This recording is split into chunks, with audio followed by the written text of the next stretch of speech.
Mukhang hindi lang sa aktingan palaban itong si Katie Estrada pati na rin sa kantahan. Nominado nga siya sa 16th PMPC Star Awards for Music para sa titulong Male Pop Artist of the Year dahil sa kanyang kantang Love Lead Us Here. Isa itong malaking karangalan at talagang bongga, diba? Proud naman ang Star Magic Philippines family sa nominasyon ni Katie, kaya agad nilang ipinost ang magandang balita. Siyempre, hindi nagpauli ang mga fan ni KD na nag-repost at nag-share ng announcement sa social media dahil dito trending na naman si KD at talaga namang umulan ng suporta mula sa kanyang mga tagahanga. Marami ang nagbigay ng papuri at well wishes para kay KD. Ito ang ilan sa mga hanash ng mga utaw online.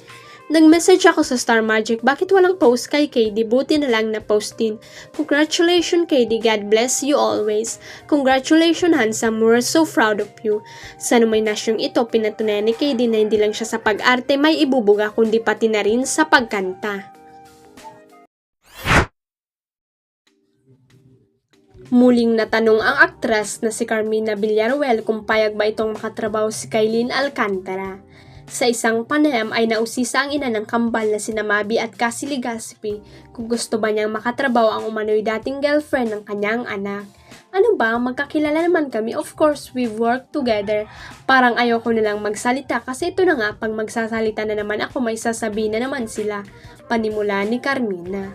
Anya, kapag nagsalita na naman raw kasi siya ay baka masamain na naman ito ng ibang tao. Ayoko na magsalita kasi mamasamain na naman ng ibang mga tao kahit na sabihin mo I wish her well o may sabihin kang maganda sasabihin nila plastic. Dagdag pa ni Carmina. Sa tanong kung willing ba siyang makatrabaho ang dalaga sakaling mag-cross ang landas nila ay payag naman daw siya. Why not? Basta gusto ko na lang naman ng chill, ayoko na ng stress. Sabi ni Carmina. Matatanda ang marami ang bumatikos noon sa palibhasa lalaki actress dahil sa umano'y pagiging pakialamera nito sa naging relasyon nila, Mabi at Kailin. Huwag kalimutang i-click ang subscribe button at i-ring ang notification bell para sa latest at legit chika updates.